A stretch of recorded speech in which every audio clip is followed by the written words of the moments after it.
حضرت ڈاکٹر مجید اللہ قادری صاحب حافظہ اللہ تعالی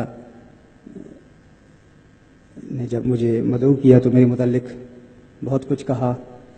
اور بہت مبالغہ آرائی سے کام لیا۔ حقیقت ہے کہ میں اپنی ذات میں اس کا استحقاق نہیں دیکھتا۔ آپ جیسے اصحاب علم، فقہ کے ماہرین بیٹھے ہیں، اکیڈیمکس بیٹھے ہیں، دینی اور دنیاوی علوم و فنون کے ماہرین بیٹھے ہیں۔ آپ کی بارگاہ میں مجھ تحت دامن علم کا کلام کرنا، حقیقت ہے کہ میں اپنے آپ کو اس قابل نہیں سمجھتا۔ بقول اکبر الہ آبادی کے معرہ ہوں ہنر سے میں، سراپا عیب ہوں اکبر، عنایت ہے احبا کی اگر اچھا سمجھتے ہیں۔ نہ خریدار کا حصہ ہوں نہ حق بائے کا، نہ خریدار کا حصہ ہوں نہ حق بائے کا، میں وہ دانہ ہوں جو گر جائے کف میزاں سے۔ یہ آپ کی محبت ہے، آپ کا اپنا پن ہے، آپ کا پیار ہے، آپ کی چاہت ہے۔ اللہ جل وعلا اسے قبول فرمائے اور اس مختصر رفاقت میں جو موضوع مجھے دیا گیا ہے اس پر مجھے کلام کرنے کی توفیق عطا فرمائے۔ میں جناب منصور صاحب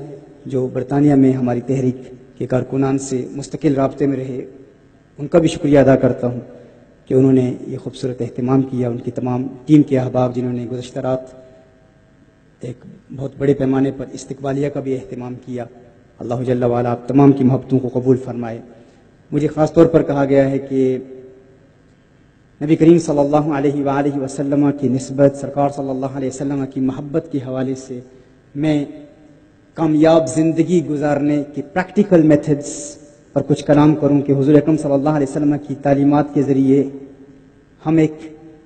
اچھے تاجر کیسے بن سکتے ہیں، ایک اچھے بزنس مین کیسے بن سکتے ہیں، اور تجارت اور بزنس کا اسلام سے کیا تعلق ہے۔ یہ خاص موضوع ہے۔ پھر یہ بھی کہا گیا ہے کہ کچھ محبت مصطفیٰ صلی اللہ علیہ وآلہ وسلم پر کلام بھی کرنا ہے، تو ان دو سبجیکٹس کا امتزاج پیدا کرنا ذرا مشکل ہوگا، لیکن میں کوشش کروں گا کہ چند معروضات سرکار صلی اللہ علیہ وسلم کی محبت کے حوالے سے بھی آپ کے گوش گزار کروں۔ اللہ جل وعلا ہمیں حق کہنے، حق سننے، حق سمجھنے اور حق ہی کو اپنا عقیدہ بنانے کی توفیق عطا فرمائے۔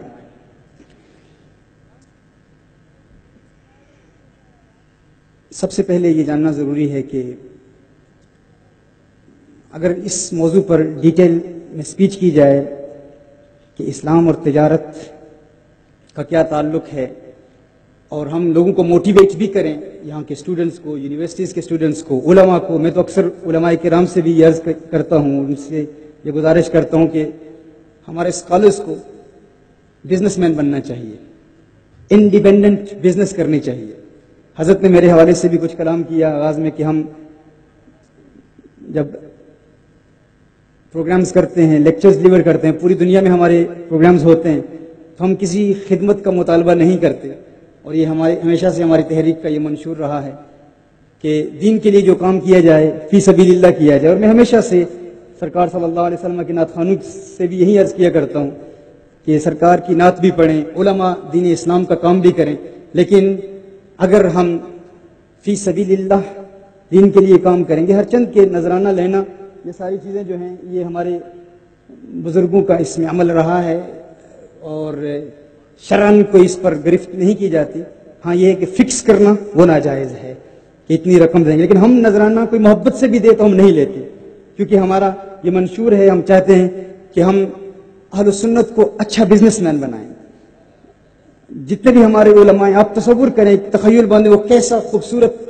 منظر ہوگا اور فیوچر ہوگا اہل سنت کا کہ جب ایک سنی عالم، ایک سنی مدرس جب درس نظامی کی کتابیں پڑھا رہا ہو، تجارت کے احکام پڑھا رہا ہو، اور ساتھ ساتھ اپنے اسٹوڈنٹس کو موٹیویٹ کر رہا ہو کہ تم کس طرح انڈیپینڈنٹ بزنس مین بن سکتے ہو، اور بتا رہا ہو کہ میرے آقا صلی اللہ علیہ وسلم خود بھی بزنس مین ہیں، میرے آقا کے صحابہ بزنس مین ہیں۔ لیکن ایشو یہ ہے کہ اس حوالے سے ہماری پرابلم یہ ہوتی ہے کہ ہمارے ہاں ایک منفی سوچ پائی جاتی ہے۔ ہم اسٹوڈنٹ سے بات کریں، یونیورسٹی اسٹوڈنٹ سے بات کریں، یہاں بھی میں نے ریسنٹلی لاسٹ ایئر بھی میں آیا، لاہور میں بھی کانفرنسز ہوئی، یہاں بھی اسٹوڈنٹ سے ملاقات ہوئی، تو یوں نہیں کہ اسٹوڈنٹ سے بھی اکثر جب بات کی جاتی ہے تو ان کو بتایا جاتا ہے کہ اس وقت عالم اسلام میں تجارت کی کس قدر اہمیت ہے، کس قدر اہم ہے ہمارے لیے کہ ہمارا ینگسٹر ایک اچھا تاجر بنے۔ تو ہم دیکھتے ہیں کہ ہمارے نوجوانوں میں ایک پیسمسٹک کائنڈ آف سوچ پائی جاتی ہے اور منفی سوچ پائی جاتی ہے۔ یہ منفی رویہ، اسٹوڈنٹ سے بھی بات کریں، ان سے کہیں کہ آپ کا منتہا نظر کیا ہے، آپ کا الٹیمیٹ گول کیا ہے، آپ فیوچر میں کیا بننا چاہتے ہیں، تو اکثریت students, uni students, M B A کا اسٹوڈنٹ ہو، بی اے کا اسٹوڈنٹ ہو، اس سے بات کی جائے تو وہ اکثر کہتے ہیں کہ ہم نوکری کرنا چاہتے ہیں، جاب کی تلاش میں ہیں۔ اور پاکستان میں تو اکثر اسٹوڈنٹ سے جہاں بھی میری بات ہوئی ہے، ان کا الٹیمیٹ گول یہی ہے کہ ایک اچھی جاب مل جائے، ایک اچھی نوکری مل جائے۔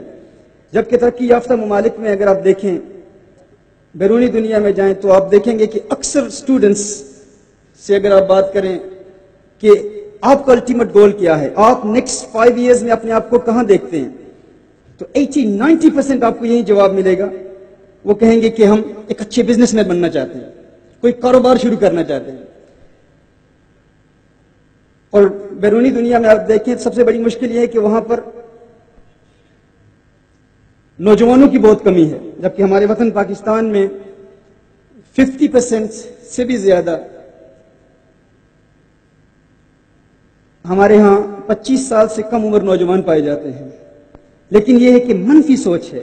نیگیٹیوٹی ہے، ہم لوگوں سے ڈرتے ہیں۔ عالم دین سے کہیں کہ آپ بزنس شروع کریں، کاروبار شروع کریں، اس میں کوئی شک نہیں کہ اسپیشلسٹ لوگ چاہیے ہوتے ہیں، انہیں اپنا پورا کام، جو محقق ہیں، جو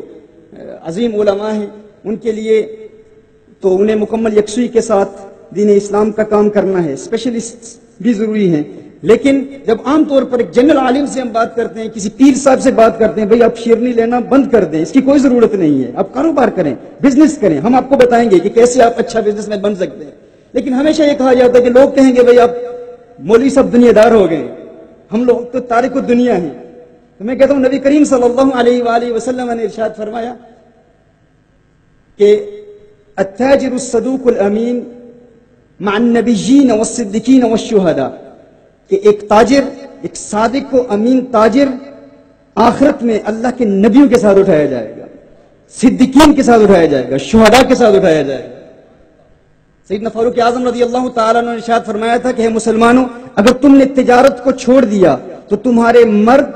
کافر مردوں کی غلامی کریں گے اور تمہاری عورتیں کافر عورتوں کی غلامی کریں گے۔ فاروق اعظم رضی اللہ تعالیٰ عنہ کا یہ فرمان ہے۔ لیکن کیا وجہ ہے کہ ہمارے ہاں یہ منفی سوچ کیوں پائی جاتی ہے؟ ہم ڈرتے ہیں، ہم کوئی نیا کام، آؤٹ آف دا باکس جانے سے ہم ڈرتے ہیں، یعنی ہم اپنے اسی کمفرٹ زون میں رہنا چاہتے ہیں۔ کسی سے کہا جائے کہ آپ فلاں کام شروع کریں، نہیں، اس میں رسک ہے، اس میں پرابلم ہے، لوگ کیا کہیں گے، لوگ انگشت تنقید اٹھائیں گے، تنقید کریں گے، ہمیں نظر حقارت سے دیکھیں گے، اگر ناکام ہو گیا تو پھر کیا ہوگا؟ حالانکہ نبی کریم صلی اللہ علیہ وسلم کا فرمان ہے کہ ایک جرت مند تاجر دولت کماتا ہے